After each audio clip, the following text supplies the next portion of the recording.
Suspend your disbelief, your rational, analytic mind, just for a minute, just for the length of this podcast. What if all I am about to tell you is the truth? What if the information you will be provided is from a divine source? Just for this time, I am your Axis Mundi. Consider this podcast your channel, your second opinion. When I do a reading, something larger than myself is working through me. So ask what you wish. This is your channel, your doorway to the divine. Welcome to John's Tarot Podcast. I'm John. Are you ready to take a trip? A little trip of the imagination? All right, then we will march on. I want to welcome everybody from wherever you may be. For my last 10 episodes, I've had listeners in the United States, Canada, Germany, Brazil, Australia, Spain, India, Sweden, Mexico, Thailand, France. I wish I had that many listeners for each individual episode, but that's over the last 10. I think that's a good goal. Good goal for me is to get that many listeners for each episode. I've got some news stories for today, and then we're going to talk a little bit about I have something occurred to me in terms of spirit today, or this week. So I'll talk about that, and then we'll do some tarot readings, and if anybody was interested, I'll do some free tarot readings. And I also have I could also do some 12-step stuff. So let's move on. Let's move on with the production. My first story for today is the legal state of psychedelic therapy in the United States. Most of these articles are from MSN. Is psychedelic therapy the next big thing in mental health treatment? Psychedelic-assisted therapy may become more mainstream soon due to recent legislative efforts and promising research, offering an alternative for specific mental health conditions. It may be the next big trend in mental health treatments. And experts say we can expect a rising buzz about the emerging wellness trend soon, per USA Today. Dr. Matthew W. Johnson, a professor of psychiatry and behavioral science at Johns Hopkins and a psychedelics expert, has recently seen a dramatic increase in interest in the area and believes it's only going to increase over the next few years. The increase in clinical trials and legislative wins have led schools to focus on training future therapists and practitioners who will facilitate the sessions. The U.S. Food and Drug Administration released a new draft guidance highlighting critical considerations for researchers interested in testing psychedelic treatments for various conditions, including PTSD, depression, and anxiety. Interesting.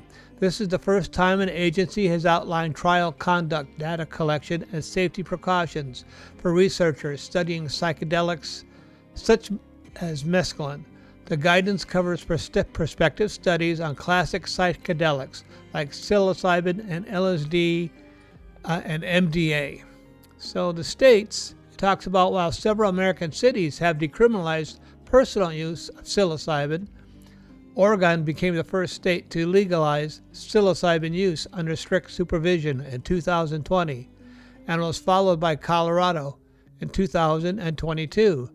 Other states have proposed similar bills to legalize psilocybin, including California, Connecticut, and New Jersey. So psilocybin psychedelic therapy is becoming a more and more topic to be researched, more and more topic to discuss as people continue to investigate the beneficial aspects of these things. What is my next story we have up here? Oh, I have an AI story.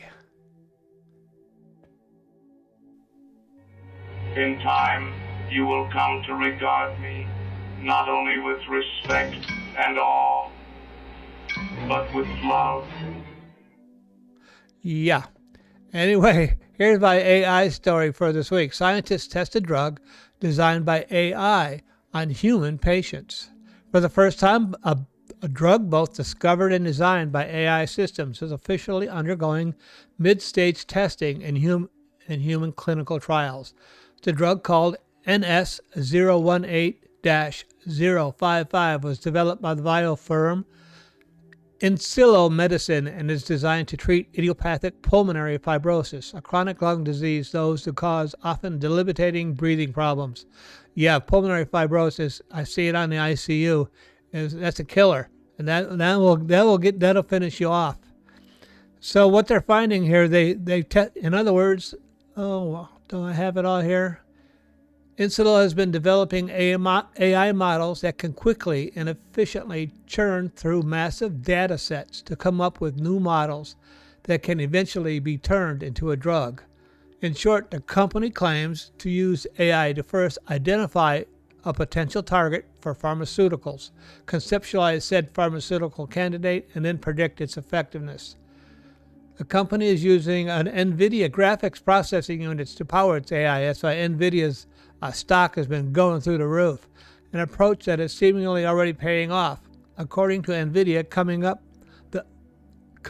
with the drug NS018-055 took less than 18 months, a process that usually takes up to 6 years. So there's a positive use for AI. So instead of taking something that's taken 6 years to work out, human beings working out mathematically and mentally, AI is working it out in 6 months rather than 6 years. Actually, pretty impressive, and I'm interested to see what kind of new drugs they can come up with. Of course, these are pretty ambitious statements, considering that the drug is only starting the years-long process of human clinical trials. Only time will tell if the drug is even effective in humans. So I'm interested to see. I'm willing to listen. Let's see if AI can come up with more effective drug treatments. Pulmonary fibrosis is a killer. I get them in ICU. And, you got pulmonary fibrosis in your end stage, and I put you on a ventilator. I don't put you on a ventilator. The doctors do, because it's the only way to buy you a little bit of time. That's the end. It's really a very serious disease, and I hope they come up with something that works really well for that. All right, what other story do we got here? Oh, this story is kind of weird. So let's bring up the Alex Jones show. Now, I am not a supporter of Alex Jones and all his conspiracy theory stuff. In fact, I think what he did with Sandy Hook is despicable, and he was charged for it. But he comes up with an interesting idea, and I came up with a similar idea on my own. That's the only reason I'm bringing it up. I believe the deep state establishment will murder him. Alex Jones repeated his theories about Trump, claims they are going to kill him, and Trump's ready to die. I believe the deep state here we go. Alex Jones repeated his bizarre theories about Trump alleged assassination, including every possible scenario, from poisoning to heart attack and airplane crash. Jones talked about the issue on his podcast after Trump's Waco rally. He said whether Trump is for real or not, the deep state hates his guts. Jones noted that they see him as the most significant rival. Jones continued praising Trump despite their fallout mid-Trump presidency. Yeah, he had a fallout with ex-President Trump. And then I'm not going to go much deeper than this. More hardcore stuff said at that rally than had been said in the last 6 or 7 years of Trump combined, Jones said, adding, Trump is born again, added Jones, and then shared, I think they'll probably try and assassinate him. This is just unbelievable. After the Texas rally, Jones believes in 2 possible scenarios. If it looks like he's going to win again, I think you're going to shoot him. I think they're going to blow his airplane up. And then at the very end, he talks about how President Trump is he's willing to die. You know, I had this thought. If Trump continues to reveal national secrets, he is putting himself at grave risk, and he needs to reconsider his premise of some of the things he's doing. We had presidents. Kennedy had problems with what they're calling the deep state. But if they feel that you are threatening national security, you're putting yourself at grave risk, and that's what came to me. I don't think has to do with him threatening the deep state. I think it has to do with him threatening national security. And if he's continuing to hide documents that have really serious possible effects on national security, he's putting himself at risk. And if he thinks that he can protect himself, by saying, well, if you assassinate me, I will release these documents, he better rethink that premise. That's a very dangerous premise. So Mr. Trump, be careful. We ain't getting no place fast. I know. We're going to move on. I think the whole thing Mr. Trump is doing is Now, don't make any more mistakes. It's a mistake. Absolutely. So let's move on to something a little bit more interesting. Let's move on to another UFO caught on camera by multiple witnesses over Las Vegas has locals stumped. Contact! Switch on! Switch on! That's right. So let me go through the article. For a third time in less than 2 months, multiple witnesses in Las Vegas have captured images of a UFO in the night sky over the city. The first witness filmed the UFOs that were in the sky for 20 minutes straight, according to a report by the Daily Mail. A second witness shared an image showing 2 interlocking white circular beams of light in the sky. Can anyone tell me what this was tonight over Las Vegas? The first witness wrote on Twitter.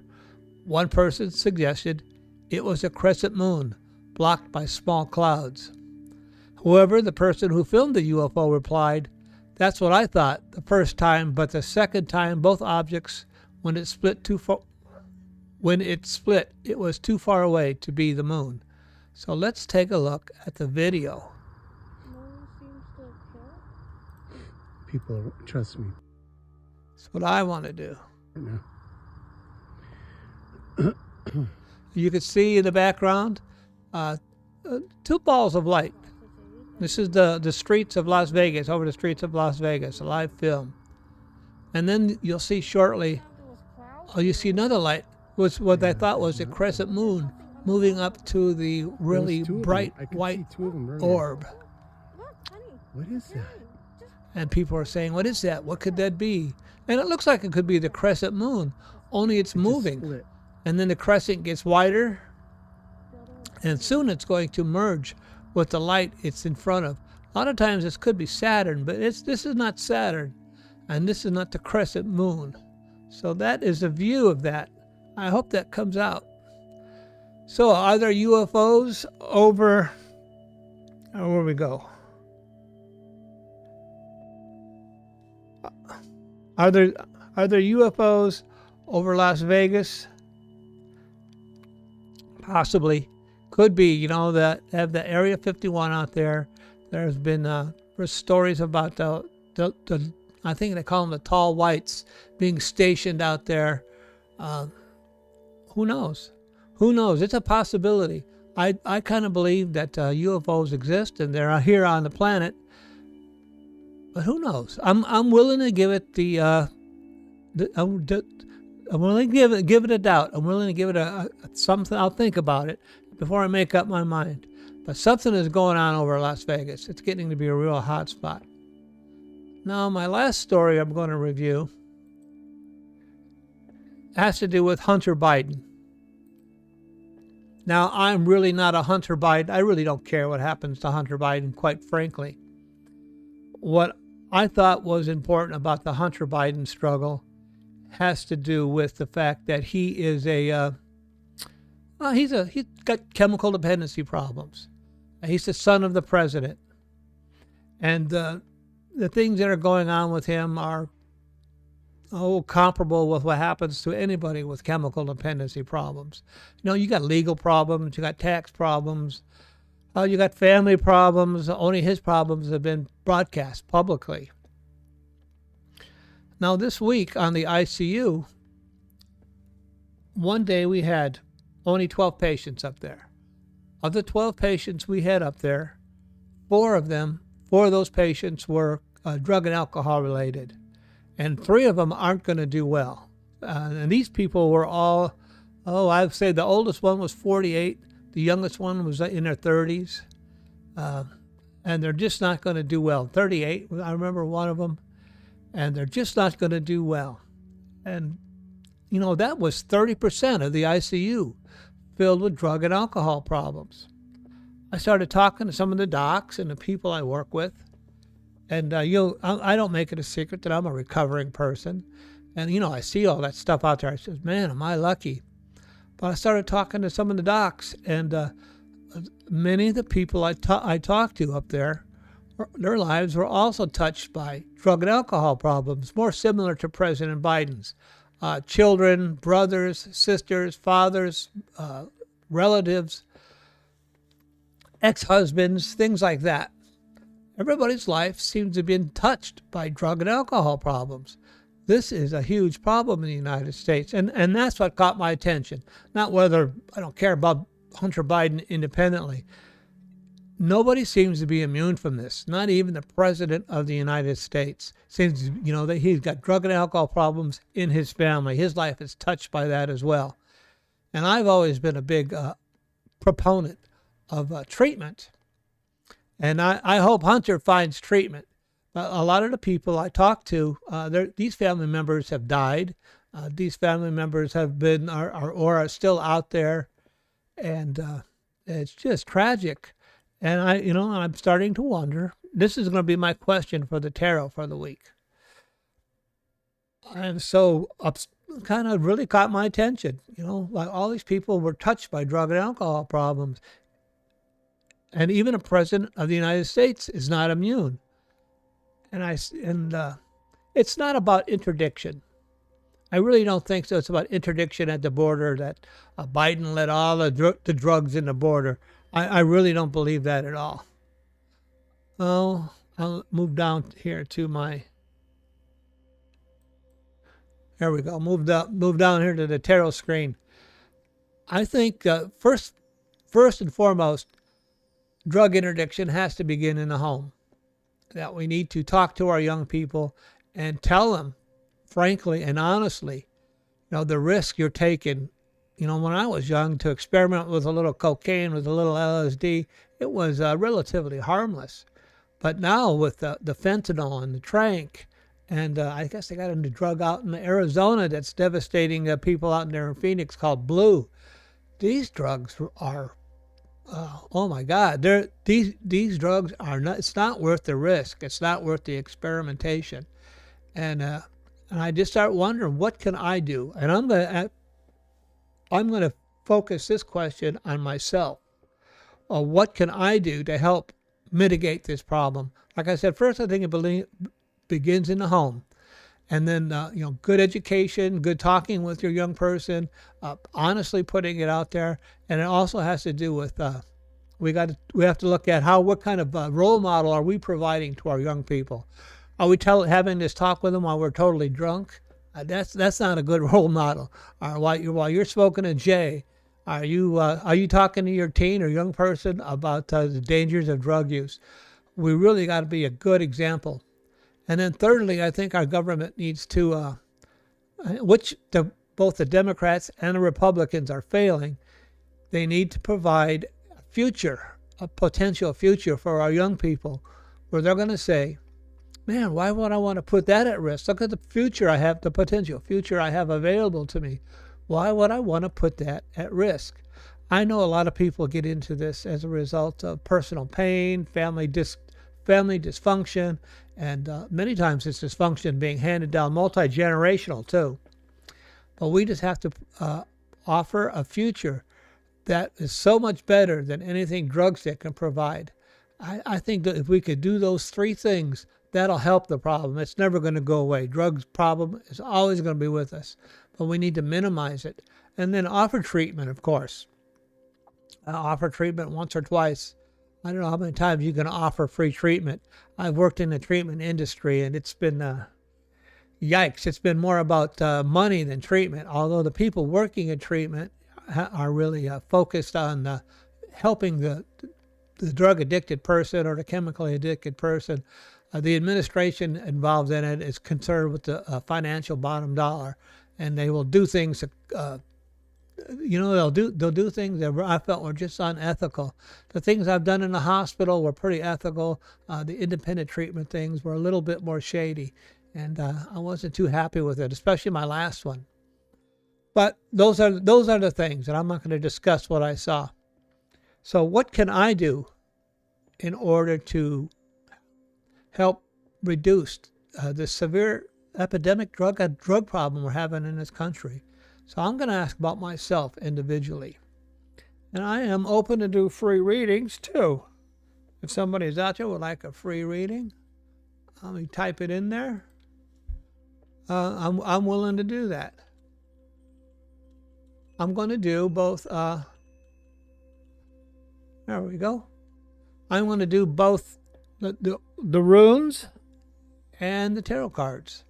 As a numinous place, I have the Sierra Nevada in the background. I am going to go up to the Sierras here this weekend for 4th of July. And this was a picture. Oh, you really can't see it, though. It was the first time I saw Mount Banner. It was the first time I did a wilderness trip, and the first time I experienced it. And it was numinous. This is my numinous place. It was, if I have to have a church where I experience God, it's definitely up in the Sierras. That is where I've had a lot of spiritual experiences. So let me come to a numinous place within myself. Okay, so I'm going to do 3 cards and 3 runes. Time is it? Okay. What can I do as an individual to help mitigate or reduce the drug addiction problem, the drug problem in the United States? What can I do as an individual in order to mitigate or reduce the drug problem in the United States? First card. The Star. Oh, interesting. That would go here. The second card. The 2 of Swans. And the third card. Interesting. The 8 of Cups. So let me put some runes beneath those. And let's kind of enlighten those up a little bit. Odin, Freya, please help guide this reading.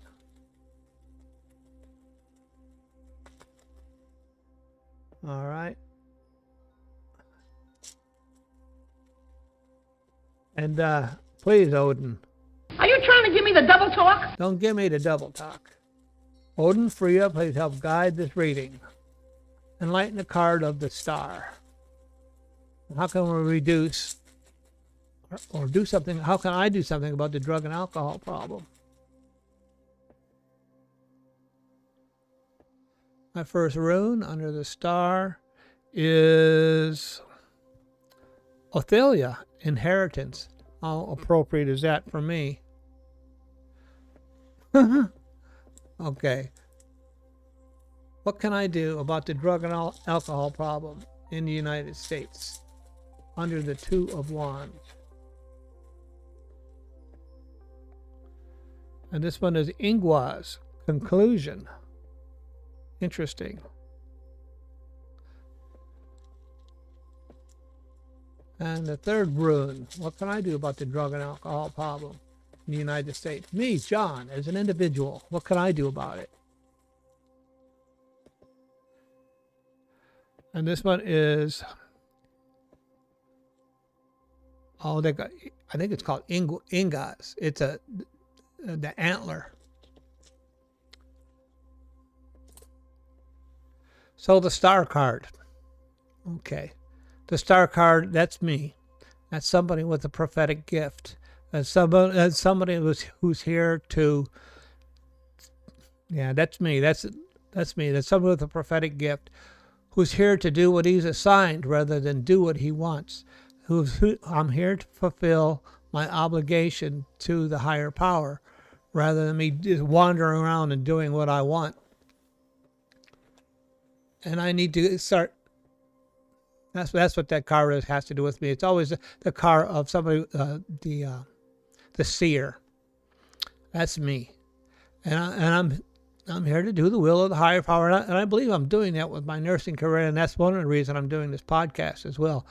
Below it, we have Orthelia, and that card has to do with inheritance. So I'm a seer.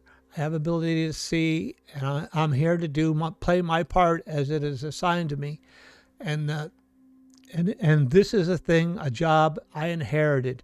This is something I have come into this life to do. Yikes. And then the Two of Wands. I don't particularly like that. That's just the way it is, though. The Two of Wands. That is somebody who's collecting information. That's me right now. I'm talking about the drug and alcohol problem. I'm looking at what I could possibly do about it. And then waiting for more information to come my way. I've made a decision. I have made a decision to try to do something a little bit more about it. I'm actually doing something about it today as I talk about it and put some light on it. But I haven't yet made the big move. I'm just starting to make the move. And then the rune right below it, Ingwaz, has to do with conclusion.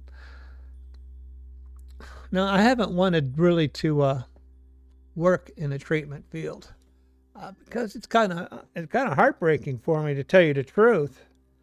Let me see if I can find something else. Because when I work with these people and they don't do well, I take it to heart. And I want them to get sober more than they want to do the work to get sober.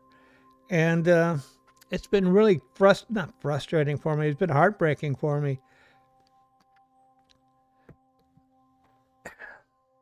But that has got to come to a conclusion, it looks like.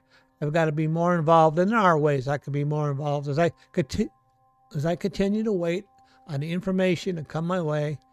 I got to come to a conclusion on that kind of way of looking at the situation.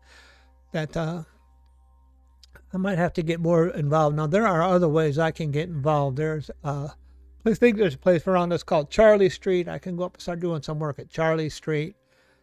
Doing some volunteer work rather than doing professional work. And that might be a possibility, because as I look at the last card, which is the Eight of Cups, it shows a man in a red cloak walking away from the cups.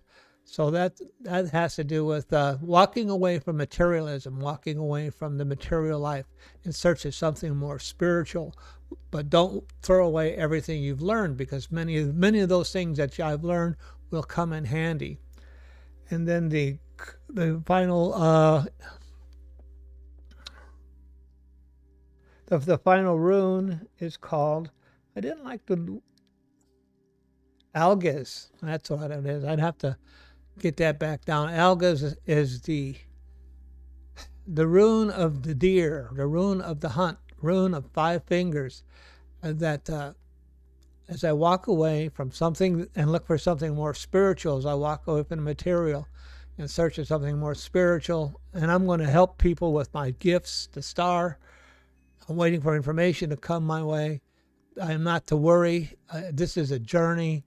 It is a hunt. I'm looking for something. I'm looking for something in order to contribute, in order to help. Now, I'm not going to be able to solve this problem all by myself. I'm just one small man. And but I will be looking for a way to help and make a difference. And that's what I can do individually. I hope that helps, and I hope you found that interesting. I have one viewer. If you would like a free reading, please let me know. I'm also on YouTube. You can see all my old readings on YouTube. I've been doing this for about 2 years. It'll be 3 years coming up in July. But let's do a 12-step reading. I got time for that. Actually, I'm running a little over. I tried to do this in like a half an hour. So let's go ahead and gather the cards. Now, I've never done a 12-step reading with the runes, too, so that'll be interesting. So I'm going to pick a 12-step question for my 12-step meeting. Well, I was secretary 34 years ago. How do we know when we're halfway through? This is in dedication of my friend Paul McAvoy, who wanted me to write a book with these questions. So how do we know when we're halfway through. We'll be amazed before we're halfway through. Is some of the readings that you do in this 12-step organization that I belong to. So the guy wants to know how will we know when we're halfway through. My experience with it before we're halfway through. My experience with it is that you go ahead and start living this life, and you start doing those things that are suggested, and you start changing. The change happens so slowly that you don't know it. This was my experience. And I remember I met somebody, I was about 6 months in, and I met somebody I knew from my old days, someone who knew the old John. And they go, "You're different.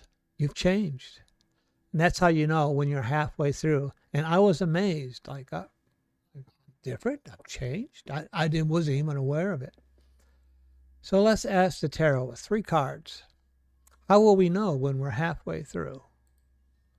I'm going to move through this kind of quickly because I'm burning into time.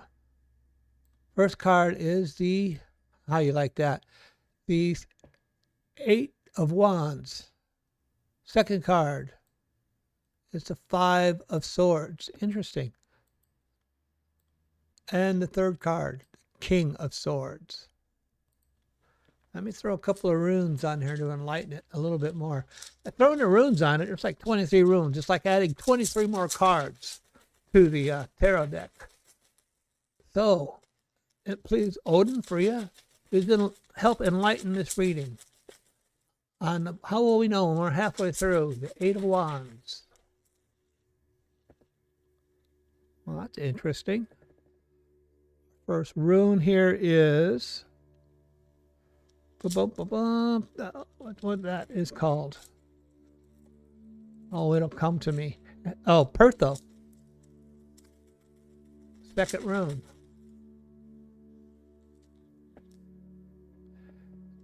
Second rune is Jira. And the third rune, beneath the King of Swords.